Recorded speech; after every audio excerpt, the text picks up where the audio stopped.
and welcome to the Cipher. My name is Yamaya.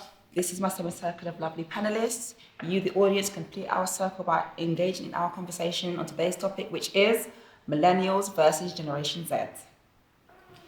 So, do you guys identify yourselves as Millennials or Generation Z? I would say I've never identified as a millennial. Like it's not. I've heard the word kind of floating around, but I've never really taken the time to see what it's about. But the more and more I kind of hear certain characteristics about it, I can say, okay, there are parts of it that I do identify with, but I wouldn't like label myself as a millennial. So, for example, you know, I did stay at home longer than my mum did. I was at home until I was about 25, 26, whereas my mum moved out when she was 18, joined the army straight away. And so we did have that kind of conflict when I was at home, where she was like, you know, that generation, like, you need to stand on your own 2 feet and you need to work and you need to contribute. And it's just that's just the way that they think.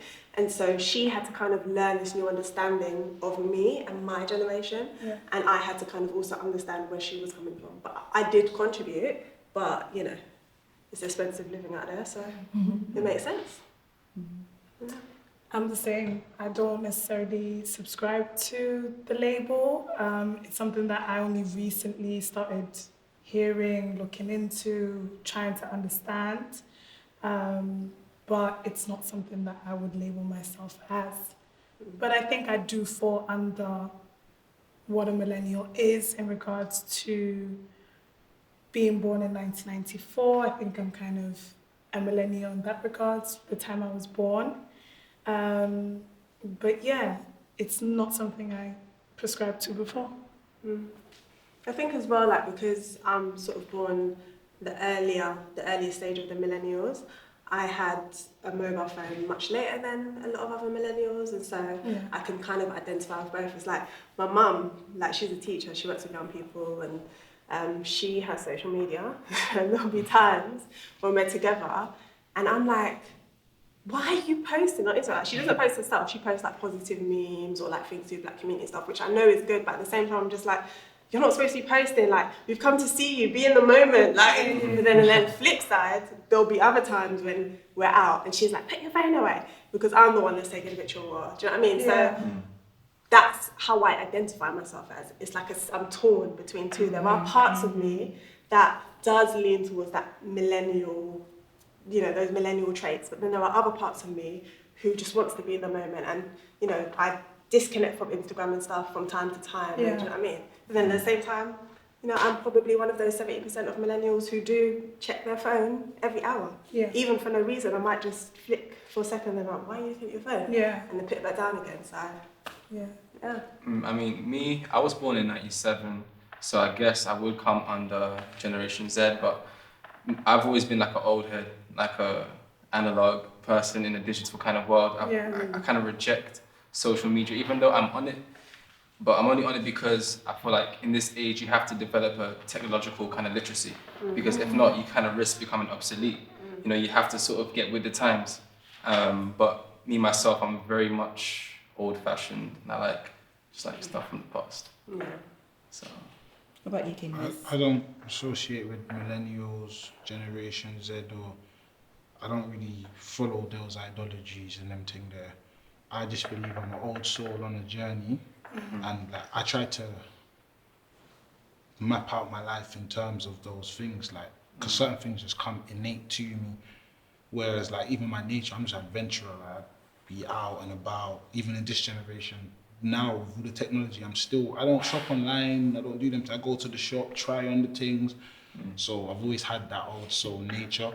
But then in regards to speaking and understanding, I'm on the borderline, I'm 1996, so I do see how it could be used to help understand on a broader scale the differences in the way time has changed us, and also just the things that was like culturally acceptable when we was coming up. I would pull to the millennial side instead of the generational Z side, because I used to go out on my bike and knock on my brethren's door. That's what I wanted to ask you about, if you not did that. Them things, yeah, like nowadays I go knock on my brethren's door and he's telling me, bro, why didn't you message me? I'm saying, what do you mean? Like, I'm local, innit? So I'm coming to chat with you. Like, It's like you answer your door, someone turns up and you're like, I'm saying so.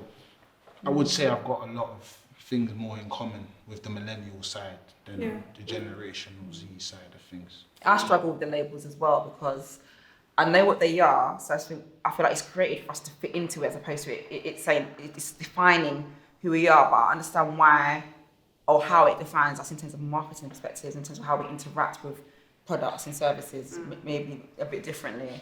But I don't really care for the labels. I only looked into what it was a few years ago out of curiosity to find out if I was one or not.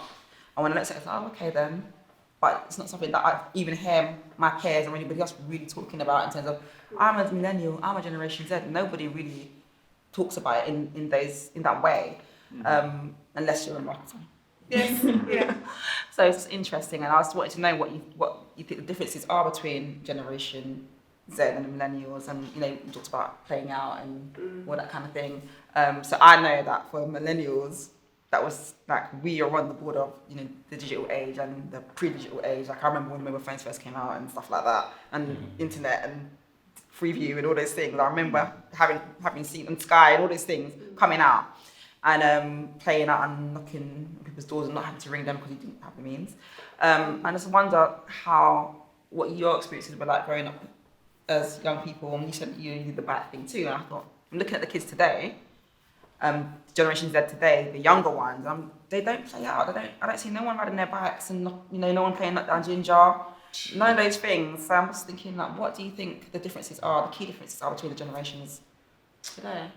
Playing out would be like one of the major differences, but I think obviously we played out at a different time in society. It was a different kind of environment, whereas these days I feel like there's a lot of fear-mongering. There's a lot of propaganda being put out there, possibly more than before. Terrorism is a new thing. There was a case of, is it Tom Burgess? Do you remember that?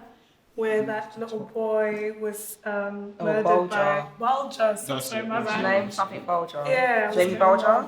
Is it not Thomas But we get James? the gist of what you're talking The little about. guy that got kidnapped. Do you remember that one? Yeah. So that, stories like that play a major key in putting fear in parents. Not wanting their kids to go out there and be outside on their own. I think parents may feel like their children are more vulnerable now and don't feel like they're free in letting their children play out by themselves or, and do things on their own. I guess that might play a part. I think maybe back in the day it was don't talk to strangers as a boogeyman. Yeah. Now it's gangs. Other children, parents are fearing other people's children for their children going outside and stuff like that as well. I think in the 80s and 90s there was a surge in crime, and the main cause for the stop of free play was this fear of children being abducted. That was the main reason. Yeah. And now, I think because of the time we're living in, crime, interestingly, death for children has actually decreased, other than in suicide.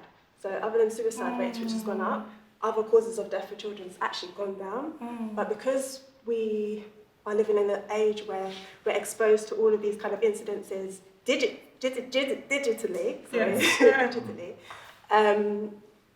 we feel like we're experiencing these crimes. We feel like we're there. So we're like, oh my God, it's so dangerous. And actually, if you disconnect from social media, you never actually have experienced certain things in your life. Yeah. But because we're seeing it, we feel unsafe, and that is the problem. And it is a real problem, especially within Generation Z, because they are found to have high levels of anxiety, depression, and suicide, and that has been linked to the fact that they are more fragile. They're less prepared for university, less able to deal with university, and less able to deal with conflict because they're being kept inside. Yeah. So they don't know they're not developing the skills that they need. And studies have shown this, that they're not developing the skills that they need to be able to deal with situations that we, maybe millennials and older generations, have been able to. But are they being kept inside or are they staying inside to play video games? Just to add on to what she had said, I feel as though we have a very individualistic culture now. Before, if you had an issue, you'd speak to someone.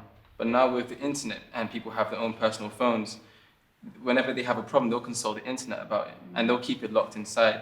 So people are not necessarily going out to seek the answers. They just sort of stay closed in.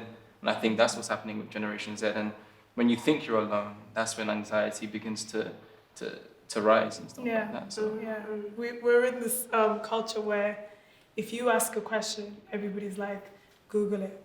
Mm-hmm. Like, why are you asking me? Don't Like, bother my brain. yeah, exactly. So maybe there is that thing where people are less inclined to open up about issues or, you know, curiosities that they have. They're just, okay, fine, I'll ask the internet. And that's where we find most of our answers now, I guess. And to answer your question as well, I think it's not just that they're playing computer games, they were given computer games instead of free play. Yeah. So yeah, they may be doing that, but they have been given that to do. They've been given other activities to do that can keep them occupied parent them in instead. home Yeah. because they don't want to let them out. So I would say it's not necessarily so much they don't want to let them out, as it's 50-50, because nowadays the TV and the PlayStation is the biggest babysitter. It's like your child is doing something, instead of like, even not to say my mum's a bad parent, but I've seen, like, you see the way society is that we live in, you've got so much on your workload, so much stress, it's like, then for you to come home, sit down with the little one, play a game, and it's like, sometimes you're stressed, you know, you just want to say, go sit down, relax, like, let me relax, because that's what I want to do. Now I'm older, I kind of appreciate just being able to sit down and just think, like, and just be able to relax and not knowing that I've got to do this, I've got to do that. Whereas when we was younger, there wasn't so many things, so it's like, mum can't really, like, the technology wasn't there for me to sit down and play PlayStation. I clock the level, I clock the game, it's done. Nowadays, like, the way they even make games has changed. Like, the game's massive, open world, like, after this level, it's mad. And there's even a culture, gaming, these things has become a culture. Like, I know people who make money, more money than we've ever made of what I would call honourable professions, doing gaming. Like, man get paid to just chat, to stream, and so it's like society is being moulded in that direction as well. And also, it's 50-50, because when I was young, I used to play my game, and my mum would come and say to me, listen, come get out of the yard, go outside. Like, you can play a game for an hour, 2 hours, but make sure you go run around and do something. Nowadays, it's like, mum's so caught up in what she's doing, and even the fear mongering, as you were saying, there's so much. To be honest, most of the fear and things that people are saying, they've never seen it, they've never experienced it. The roads, when I was young, I was like 12, 13, I was on the roads, there was gangs, there was bandanas, like, there's always been like Tupac and Biggie, they say East Coast, West Coast, like, there's always been violence, there's always been gang crime and these things, but now, it's right in your face, and it's constantly in your face. Like, they say, like, fear, it creates a big emotion in you. So it's like, that's gonna, even if you see a good thing, you see a bad thing, you're more likely to remember the bad thing. It's more likely to come back to mind than to remember, like, well, you know, you got a good Samaritan in your ends, like, you know, you got people who have come out of the area and done good things, there's great things going on. Whereas when I say, oh, there's a gang there. And then, as you said, the statistics show, like, this is the safest times. Like, the children, they're not getting abducted, there's cameras everywhere, like, and then they put it, oh, you're not safe. I know from the roadside, most men who are getting troubled are involved. Like, people are not coming on the roads, they're not madmen. You're not gonna go kill a man, kidnap a man, reason. 25 years for, you don't know, for no reason.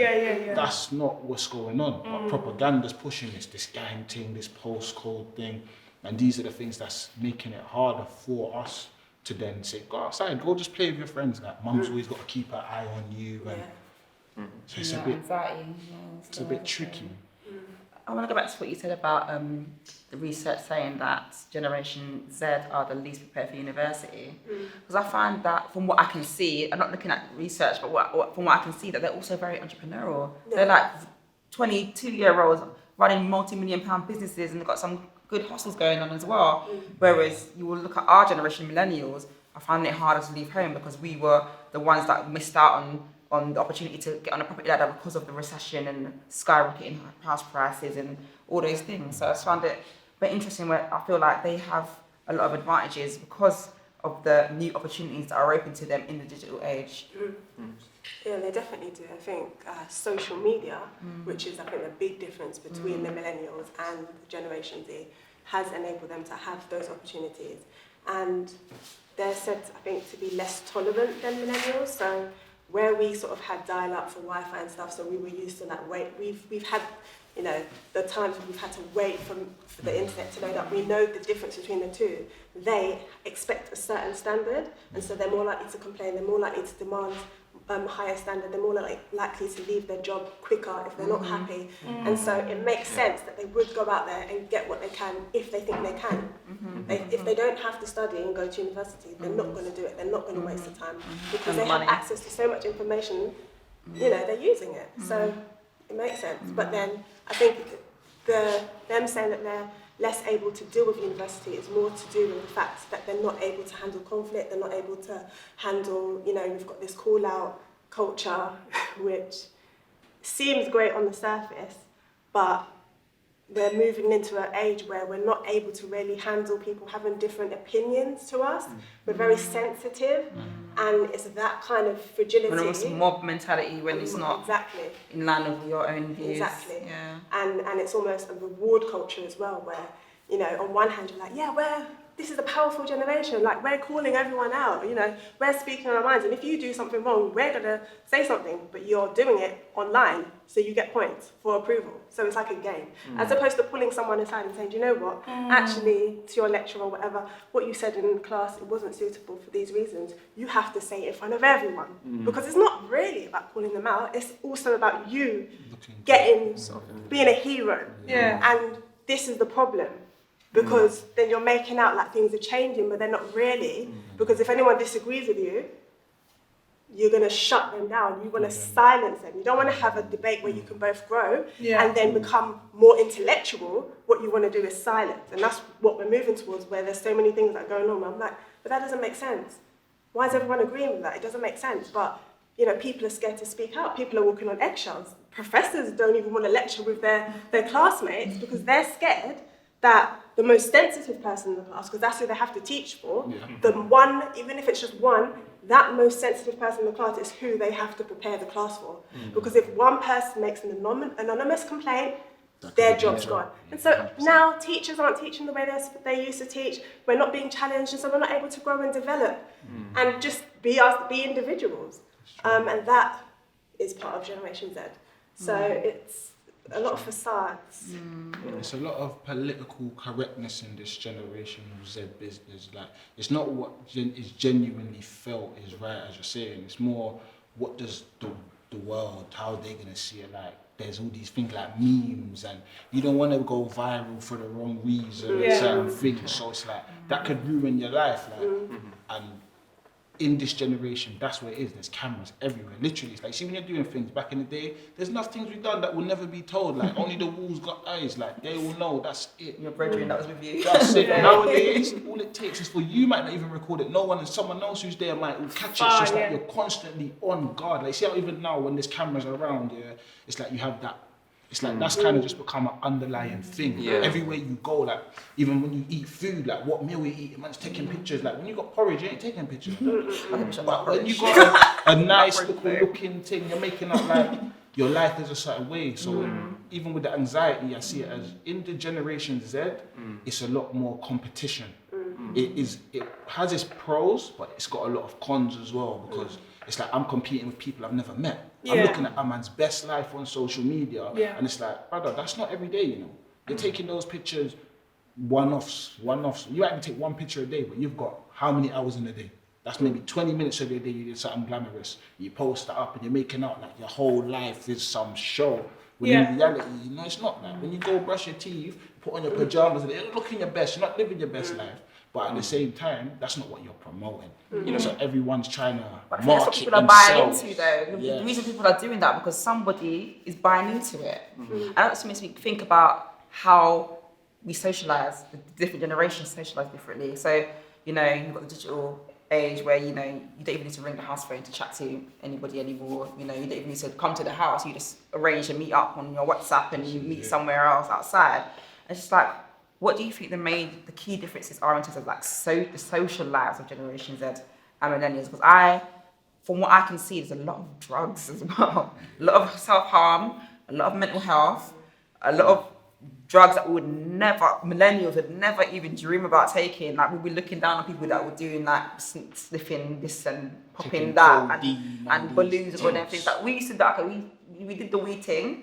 Weed was, well, you were the biggest issues. wasn't on it. But I think that people did do coke and like, Yeah, but I mean, there's There's different two different eras. culture, There's each two different eras. culture, No, yeah. There's two eras because you're talking Yeah. about New Jack City era and them things. See, in the 80s and that, Yeah. dope was a big thing, you know. It was seen Crack as and like- crack as well. Them things was Yeah. glamorized, but then you see what it is. It's like every time something new comes in, Yeah. it's like people want it, and depending on who's behind it, they can either glamorize it or demonize it. But if you look at the culture, like art reflects society. So if you look at the music, like if you look at the music that we grew up listening to, they was talking about selling certain drugs, but not taking certain drugs. If you listen to the music that they're playing today, they're talking about taking all kinds of things, not even selling it to people anymore. It's about party drugs, and that was something would never be part of the culture in the millennial mainstream, generation, in the mainstream for certain cultures, subcultures, whereas some other cultures, subcultures might be taking ecstasy and popping mollies or whatever, as they've been doing that for time.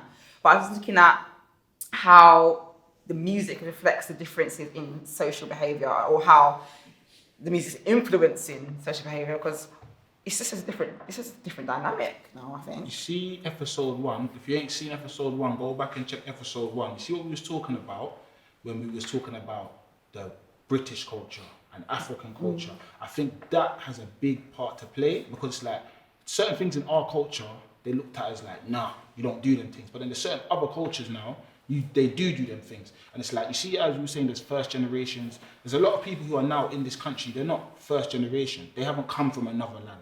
They've been here and they've mixed with, gone to school with certain people. And that. Yeah. It's like man's beliefs have now changed, because you've seen, certain men have seen their brethren do a thing. I know people who take pills, and like me, I've never done it, but it's like I've seen how it starts, isn't it? It's like one of your brethren might do it. There's a whole group of us, and only one man might do it. And it's like a brother might be curious, and he's saying, brother, why do you do that? Like when you do that, it's like you ain't got the strength in yourself to say nah, because like he looks like he's having a good time and he's all right. This balloon So thing, man's following where did it that. come from? It just came out of nowhere, this balloon Propaganda. thing, isn't Came it? from Propaganda. European holidays. Right, because I was thinking to myself, this Taking a balloon, holiday in Spain. I was seeing little silver came things on the over floor, here. these little silver things. Yeah, I the always canisters wondered what they too. were. And then someone said, oh, it's for balloons. It's So for I was like, what balloons. do you mean, balloons? Yeah. And I just didn't realise that people are actually inhaling the gas. Nitrogen. From Was it India. the laughing gas? Yeah, I'm just like, when did that become a thing? You know what I mean? Yeah. So it's interesting. I want to pick up. No. I want to pick up on what you mentioned about self-harm as well, because there was an interesting study done in 2017 that looked at hospitalization rates for boys and girls for non-fatal self-harm, and it looked at it from 2001 to 2015, and it found that in boys the rates didn't really change, but for girls between the ages of 15 and 19 in 2009, the rates for self-harm went up by 62%. Right. And 62%. 62%. What years you say? between, in the year 2009, Okay. the ages 15 to 19. Wow. And for the same age, for the same time period, for ages 15 to 19 is like the youngest of the millennials at that stage. And it had 24 to 25-year-olds at the same time period. It increased by 17%, so it increased less. And then, interestingly, for 10 to 14-year-olds who had very rarely been involved in self-harm, it went up by 189%, so it almost tripled in 2010. And so researchers were looking at what's causing this. Like, it's not in boys, but it's in girls. Yeah. What is going on around this time? And what you saw was that in 2006, Facebook became accessible to the public. It was introduced in 2004, but that was only to college students. And then 2006 was accessible to everyone. But obviously, because it had been a college vibe, it took a while to trickle down catch on. into the younger generations. And in 2007, iPhone came out. Once again, it was very expensive. So it took a while to trickle down into the younger generations. But by 2010, stroke 2011, almost half of American teenagers had an iPhone or another smartphone. Yeah. Also, preteens had access to social media. And so what they kind of saw from that was that this is affecting the young people. Why is it affecting the girls but not the boys? Because when boys bully, it tends to be physical. And statistics show that when boys have phones, the most thing they do with it is play games or watch porn. Whereas girls, so they say, whereas girls, we're found to be just as aggressive as boys, interestingly, but our aggression takes place in a different form. We sabotage friendships. We spread rumors. We make lies about people, and now in this day and age, we put photos up, malicious photos and stuff. And so we've now got this new platform, which is a perfect playground for that kind of bullying to take place. Not to mention, these are young people who are just going through the stage of their identity, they're trying to find out who they are and stuff. And you've got all these filters and all these unrealistic beauty, standards to live up to, and it's literally destroying. That destroys anxiety, suicide, and depression it's gone up so high that it's insane that we are even giving our kids access to these things. For a millennial that was born in the earlier side, he didn't have access to social media. When he was being bullied, it would stop until you leave school. But this generation, 24/7. it follows them home 24/7. It's online, it'll be abused at school, it'll be abused online, and then so I can see why that makes perfect sense why it's having that kind of impact, I would say. So social media, in answer to your question, I think social media is probably the biggest factor in terms of the difference between millennials and Gen Z. Yeah, even the way we interact with it, because I feel like I have social media, I don't really care for Snapchat. I tried it, don't really care for it, but I know that a lot of younger ones really are on the Snapchat thing. And even like my relationship with social media is very inconsistent. And 1 minute I'll be using it, next minute I don't really care. But then you've got some people who dedicate their daily lives, hours to the social media platform. And I feel like that is a very much a Generation Z thing. And can I say something? You see, I've studied like social media and the effects it has on the brain of the developing child. And like the people who made it, they'll tell you themselves, they designed it like a casino. They designed it to light up dopamine centers. They've made it dopamine centers, for those who don't know, it's like the enjoyment, the pleasure receptor. That's the part of it. When you do something good, it makes you get that feeling of like, yeah, I've achieved something. It's like a lot of people's self-worth from Generation Z is now based in these things. So it's like social media gives a person a sense of self-worth. If they post something and everyone's not liking it, it's like their self-worth is going down. It's like I'm losing followers, why am I gaining followers? Like followers don't mean nothing. Like, of course, if you're doing a business thing, then it can be useful. But a lot of people's genuine self-worth, whereas millennials now, my self-worth, I know, like, I used to be cool in school. Like, I used to be guy, like, there's a reality of it. You're trying to prove yourself to people you've never met. And as the trends change, there's certain things that it's just not realistic as a child to be able to keep up with. Like, I never got my first pair of Nikes and them things till man got to a certain age. I could pay for it. My mum, I got 6 brothers in that. So every time mum goes shopping, she might spend, £200, but that's for 4 months. So I might get just 1 jeans and a trousers, and my brother gets a jeans and a trousers. And it's like, I can't go showing off that. So if I'm looking at a guy who's a single child now, he's on Insta showing off, he's got the fresh things every week. It's like, my self-worth, if I'm not strong in myself, I could think, I'm not good, I don't have the latest things. But it's not a realistic understanding of yourself. So I feel the millennials, whereas we might not have as much entrepreneurial spirit, we have more of a resilience, because it's like, go away with that, man. Man, we came from that kind of vibe. Whereas Would you these say people, they're more shallow than Generation Z? Would you say they're more shallow? I say they don't know anything else. Yeah, I wouldn't say they're shallow. I think They they're just don't know. exposed to shallow forms of entertainment and shallow goals and values. That's being pushed That's being on pushed them. 100%. So what is it then that makes them more entrepreneurial and successfully entrepreneurial as well? Well, there happens to be a big market for, I guess, shallow things, like materialistic things, and that's where you see a lot of, social influencers. They make a lot of money off selling like things you don't really tea need. to help you. Yeah, you know what I mean? Like, Lose weight and stuff lose like weight that. and those kind of things. So I think Yeah, that's the rise of the social influencer and the Insta model. This I is mean, that's a whole new market, isn't It's it? a whole new market. And why not? If you can make money. As So well. what I'm saying is, But no, why not? It's the That's suicide your rate. goal. That's why Yeah, not. if In that's these things. yeah, but that's how they're thinking. Yes, it's like it's it's the true. easy, Easy like option. I can make money like this. And to be honest, they are moving the times. If you're looking at industry, we came from the industrial revolution and with technological revolution or whatever. It's a new industry, so of course, if you're in that industry and see an opportunity, you're going to find a way to monetize it, and that's the way to monetize that platform, I suppose. So it's only a natural process within development. Action, Yeah. I think the Generation Z, they are more entrepreneurial, but that's all they're focused on is the shallow acquisition of money. They're not trying to cultivate different parts of their mind and the soul, the spirit. If I speak about that to someone 16 years old, 17, 18, I don't care. You know what I mean? What do you mean my soul? Like, Yeah, exactly. So there is a disconnect, even though we are connecting more.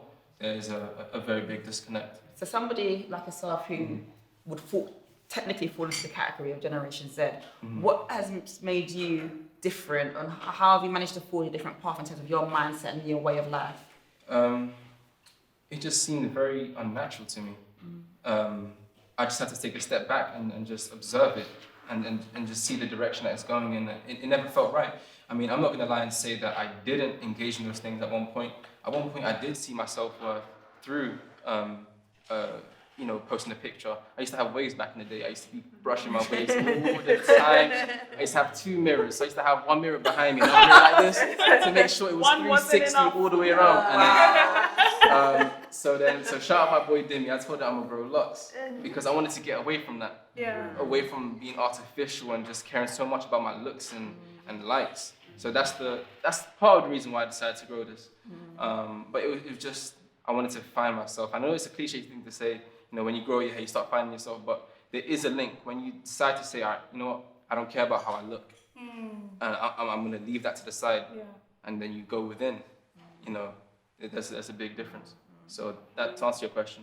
Yeah, thank you. Great answer. Thank you. 100%. Going on to Tanisha's point about how it's affecting young girls and the suicide rates and the self-harm rates, I'm thinking in particular about young black girls, where for me anyway, the standard of beauty was always the white female. It was already about getting straight hair, it was already about being lighter, and being more European in a lot of ways.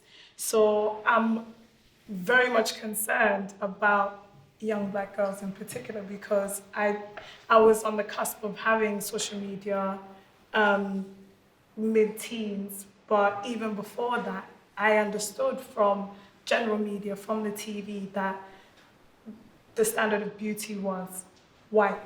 So I can't imagine for a young black girl, it's next level now, where you have the Insta models and you have so much more of someone else telling you what beauty is on a 24-hour basis. At least the TV you can lock off, and it doesn't. We haven't had like Yeah, that's what I was going to say. We have had that boom in natural hair and natural beauty movement. Who do you think is? I'm not sure who's responsible for that. Which generation is responsible for that? Yeah. But in terms of like the European standard of beauty, I feel like a lot of our community are moving away from that as women, but also our brothers are embracing it so much more and saying, "Oh, I love my sisters with natural hair and locks and stuff like that." A lot more than previously. So there's been a shift in that kind of standard of beauty, but I don't know if it's to do with social media or not, because the Insta models with the straight hair and the fake bums and the enhancements are still also getting a lot of likes as well. So it's interesting. I don't think it's like sometimes you can have a change, but it's not necessarily for the right reasons. I don't think the core is being changed. I think it's a fad. And right now it's cool to have the afro, it's cool to have the braids, it's cool to have those things, but are you doing it because you're trying to make a statement, a real statement, or are you doing it because you're trying to make a statement to get likes? Once again, so it still goes back to you're doing something intentionally as opposed to actually doing it for yourself. And I can't speak for other people, because only they know why they're doing what they're doing, but I suspect that. I agree. I say Yeah. it's Same with the 50-50, vegan, I say it's the same with the whole 50-50. vegan trend.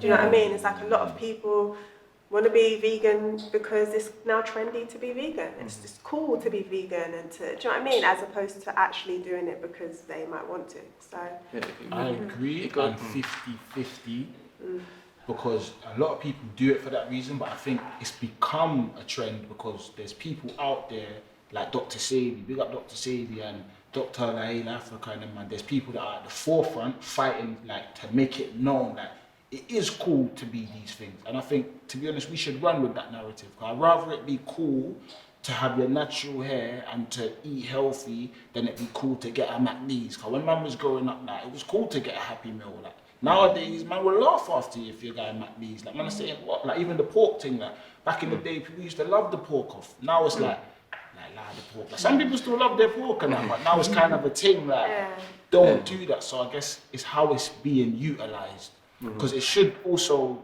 that should be like, to bring people in the door. It should be like, yeah, it's cool to do that, but then, as you said, we This should is the then reason question, why, what the does your hair intention. represent? Because no animal in the animal kingdom wears the next animal's hair. You don't see a zebra trying to get the mane and that, like, nah. But they're Zebra subjected to the social media marketing and all these influences that we are subjected to today. So who knows if any of this is either because of us or if it's because of advertisement and marketing, you know, through social media in this generation. And I hear you, but if we're not doing things for the right reason, then we're not it's just like the fact that Trump got elected and, you know, the state that we're in right now is because we're ignoring the truth of the situation.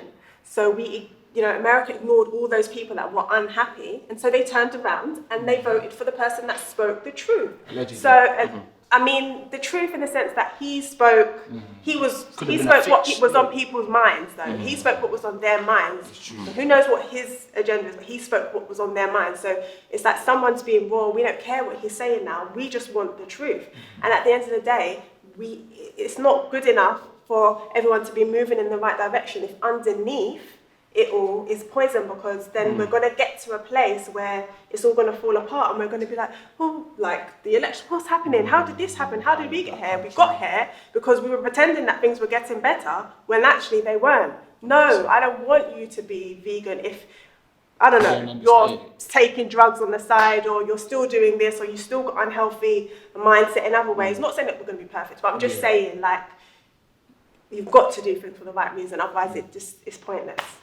So what's next? Because millennials and Generation Z, we've got to a stage now where a lot of us are grown-ups, so a lot of us are sitting here as peers, you know, and we're coming towards the end of Generation Z, so the next one, which is going back again, which I think they might call Generation Alpha, which is kind of spooky, because thinking about how technology in the digital age has affected Generation Z and even millennials to a degree now, what is next in terms of like the next advancements and how it's going to impact the next generation who are going to be our children and our grandchildren technically.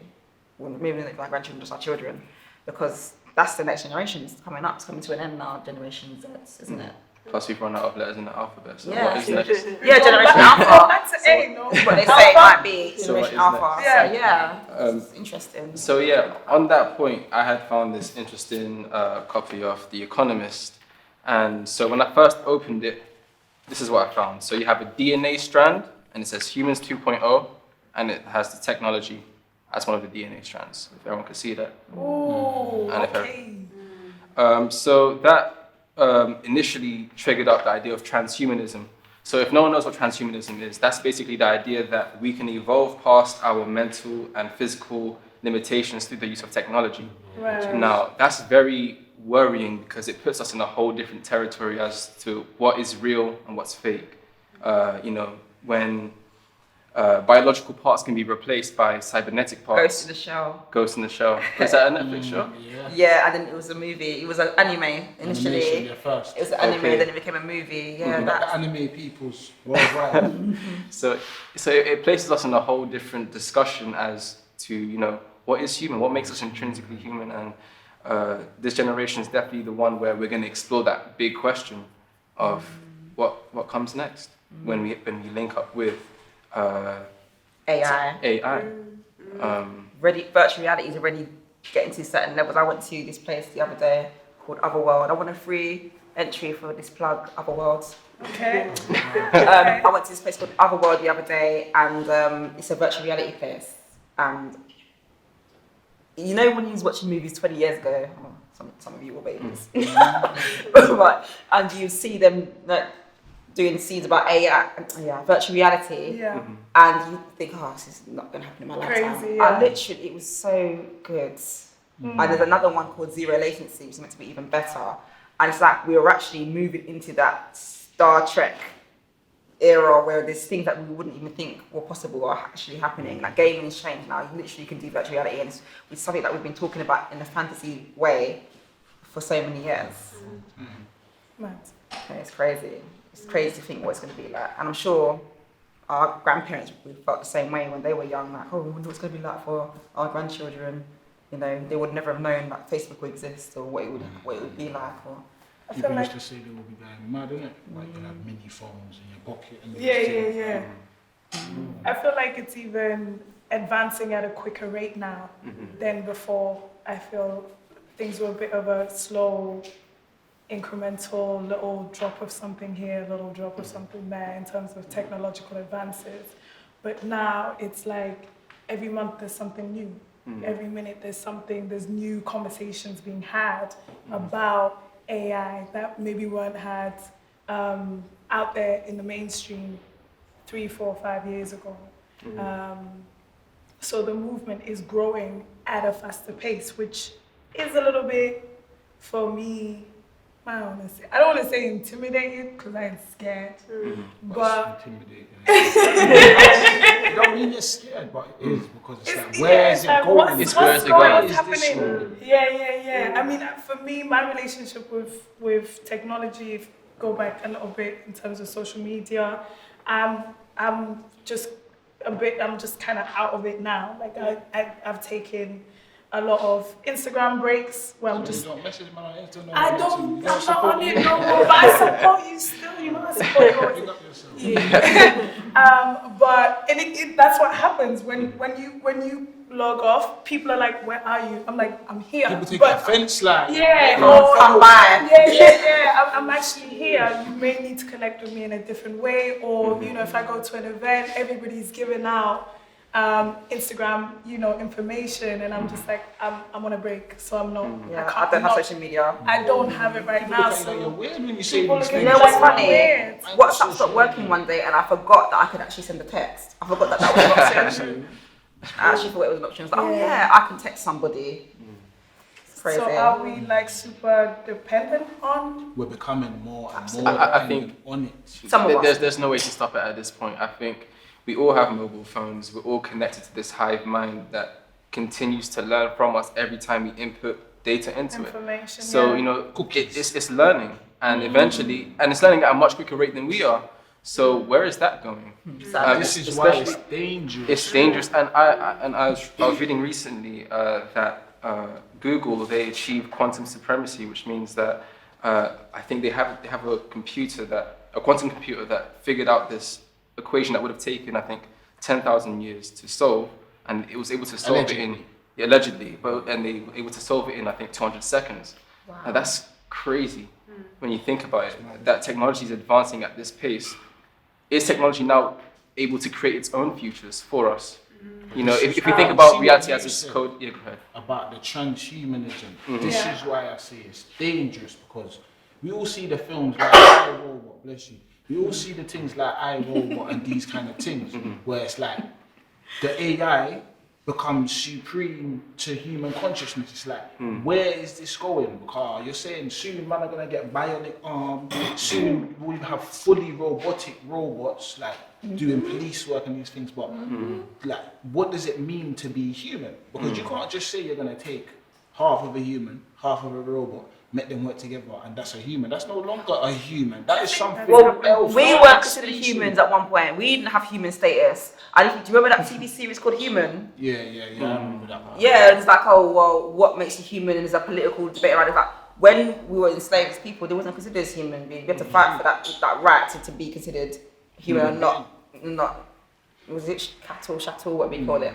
So it's like when that happens, because it's inevitable. And I think it's initially they're not going to be considered humans, but at some point they're going to have, just like animal rights campaigners, they're going to have AI rights campaigners, just like in the human series. And I could actually feel like there's nothing wrong with that, because if they are having feelings or thoughts, or they are part human and they're having the same, then that's just kind of like, well, where do you draw the line? I don't agree with that, because it's like if something is created by a man, like, because when it comes to species, I personally believe like you can't create a species. If you've created a species, it's not really, it's a subspecies in a sense. Because everything here on Earth, organically, we didn't create that. You can't make a tree. A man can't make a tree. You can grow a tree, you can aid a tree, but you don't have the power to create the substance that makes a tree. You can't create a rock. Like, you can't create these things. That is part of life. Now it's like, we're losing that. We're losing the value of life. Because like, even consciousness, I see people trying to store consciousness into mechanics, and then they're saying that man's gonna implant your consciousness in a mechanical thing, and it's like, but is that you though? Is that still you? Because how do you know that there's not something in this mechanism here that makes you you? We don't know that. Does anyone watch Black Mirror here? Yeah, I watch Black Mirror. I remember that one where they put the woman's consciousness in the teddy bear. Yeah. So based on what you said, These kind of concepts. So based on what you said about you not agreeing with them having the right to have rights, if that was possible and you were able to put someone's consciousness in an inanimate object, would that inanimate object have rights? It's considering it does have memories, thoughts, and feelings. But to me, does that define rights? Just because you have memories, thoughts, and feelings that was artificially placed somewhere, now it's like, I should now give you the same rights as a baby who was born and bred in a natural way. Like, that's what the debate will be in generation tough. Beta, Kappa, whatever. Me personally, I don't agree with them artificial things there. I'm an idol man. Yeah, we deal with like the earth and everything. Like, you're losing, you're getting further and further away from the source. And I believe that we're supposed to be trying to, I guess in this generation, it's become what we believe is right. We believe in this progression, this linear progression, instead of this cyclic progression. Our ancestors, we dealt with this cyclic thing. We are part of a cycle. It's like if you don't believe that you're valuable as a human being, then that's important. I believe it's like a cell. You can't say your white blood cells now are smart enough to want to become red blood cells, and now they're manipulating things to now do something else. Like, we was made with a purpose, but we just believe we're just made to run around just to live frivolously, and as if our existence doesn't add something to the cosmos, not just the earth, but to the cosmic balance of things. So it's like, by doing that, you are now, it's like an equation. You can't change a number in the equation and expect the whole equation to stay the same. The impacts of what we're doing is going to have knock-on effects for the whole planet. Next thing you know, you're going to have artificial beings in these things, but then you're going to give them artificial consciousness things rights, but then can they now start to come and say racism, artificialism, like all of these things? It's like you're going to have to change the whole construct of society. That's the route we're going. That's one a thing that's dangerous certain route. is change, though, isn't it? That's one thing that's certain. It's Do you know a what I mean? dangerous route to go I mean, I down. listened to an interview with Elon Musk, who's the guy that created Tesla, and at the moment he's creating like an underground kind of system in LA, because their transport is really bad there, and it's going to be like transport that can kind of float somehow. So he's someone that's obviously involved in that kind of stuff, and he's scared. He's like, I went to Barack Obama, the only reason I met with him was to say, we need to slow down.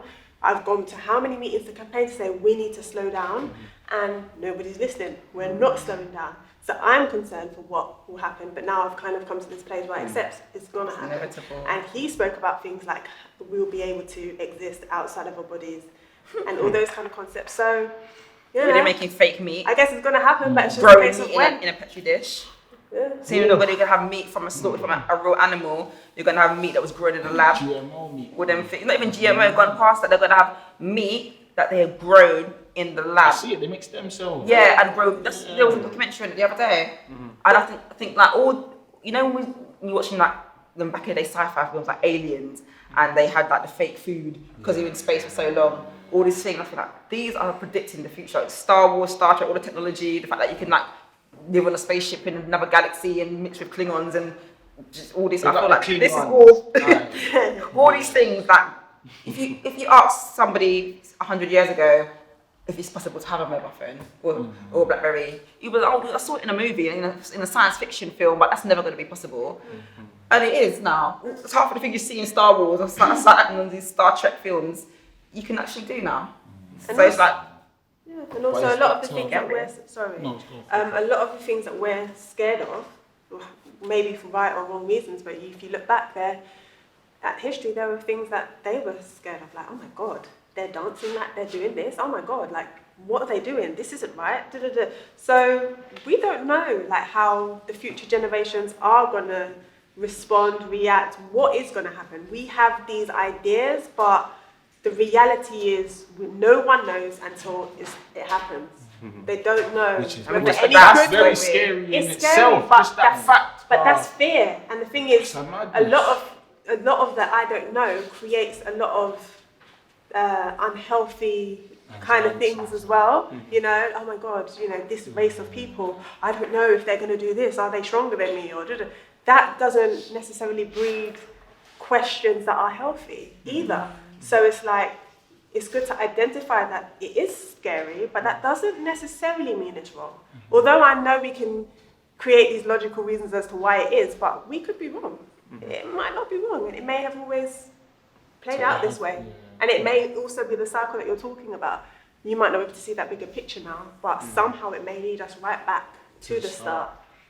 It's true though, because we can't say the ancients had big technology and all these things. We don't know the technology they had back then. But They they might could have have had built these pyramids technologies somehow. in the past, So and it was it's a come concept. back full circle.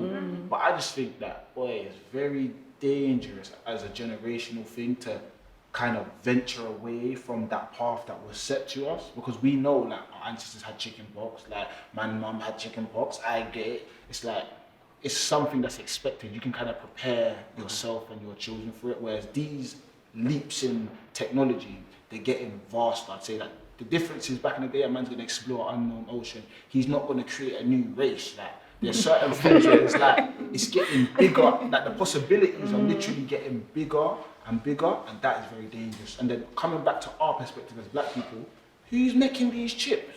Who's making these techs? Like, are they going to be for our benefit? No. Because at the end of the day, there's an army of robots in that. Who's programming those robots? If a racist is programming these robots, he can program them with racist tendencies. Like, then it's like, we got to deal with that. So all these things, it's not for now, but it's reality. Like, just how they profile us, they could profile the police robots then with IC3. When you see him, lick 2 shot, they ain't know nothing. And you're going to prove that. so even I facial feel recognition. Facial recognition. I feel like anyone who's from Generation Z watching this is going to be scared for their life. You weren't scared when you see apartheid. You need to go back and watch Jim Crow and them things. If you're not scared, boy, you need to know. But something needs to be done. This is the thing that I was saying though about whether robots or transhumans would have rights. If you look at how people who weren't considered deserving of rights or human, how they were treated, how people were treated during apartheid, during slavery, during the Holocaust, because of some kind of otherness or lack of, compassion based on a difference. If technology advances to the point where they do create something that's someone that's transhuman, that's going to be a repeat of history. It's just a new cycle. I don't think you can compare that. Not yet. Not yet. She can't compare our struggle. And no, never compare the struggle of people who were considered property. You know what I mean? I'm talking about how I'm talking about how society responds to people that are considered different. That's the only comparison that I'm making in terms of how are we going to react when it does happen, and how do societies treat that, and what kind of repetition in history. It's like a repeat all over again. It's going to be the same thing. I don't think it's going to be the same thing, because we as black people have fought for our rights, okay, but so many other groups have gone on the back of us fighting on the bandwagon and have even advanced themselves further than we are. And we will still fight for other people. We still do it. We still advocate for other groups and other people who advance themselves and use our momentum to their benefit and don't ever, and we may fight for artificial rights, but it'll be black people fighting for rights for For the black Others. artificials. For- Big up them. I don't think they're gonna make artificials for us though. I doubt it. Like you said, most often than not, it'll be created by people who are not for, black people and who will, Only the wealthy will be able to afford it initially anyway until it becomes like a BlackBerry, where it's only for like rich people, and eventually trickle down to the rest of society, and then it would be like roll out. Yeah. And like on talking on, the speed of which things are moving and changing, they do say that Generation Z have like shorter attention spans because, the in thing is constantly being refined and updated and refined and updated. And so they're used to receiving information so quickly that actually they need you to give it to them quickly or they lose attention. Do you know what I mean? So I think that's an interesting difference between us millennials and Gen Zs. Yeah, I think personalities will develop or are developing very differently. When we talk about a bit of the insecurities now developing because of the likes and followers and stuff like that. If you are depending on that to define your self-worth, then you may not be that much of a secure person in yourself. You may not see your self-worth past that, or learn to love who you are and not what you are giving on social media. I think that's a bit dangerous as well. I think the positive side of it, tying in with this kind of fast-paced movement, is that they also say they are able to do more things simultaneously. So they can do more, they're much better at multitasking than us. And so that, that's going to be a beneficial skill for them moving forward as well. So that's a positive. I just want to say as well, little disclaimer, this is not going to fit everybody because, as I said, this is why we don't use in the first place like these terms. This is more of just a broad sense, because there's always going to be people that these things don't apply to. It's not the deciding factor. Just because you're a millennial, like these things might apply, or if you're Generation Z, you have to do this. It's not the deciding factor. There are other influences such as upbringing, who's around you, what you have access to resource-wise. Culture. So bear that also in mind, but we're just talking on the general scale. So don't come personally trying to get onto man and that. Simple.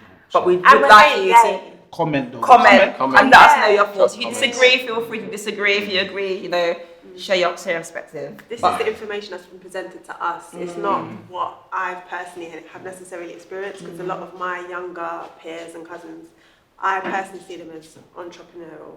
Like they're just go-getters. They're go-getters to a next degree. And if I was going to define Gen Z as anything, that's something that sticks out to me personally. But more just talking about the information that's out there and how they've been defined on a broader scale. We're going to wrap things up for this week. Thank you guys for tuning in. Join us next week for another interesting topic on Decipher. You, the audience, complete our cipher by commenting and engaging with us. So until next time, this is GKTV. You ain't got nothing, you ain't got Kush. That's right.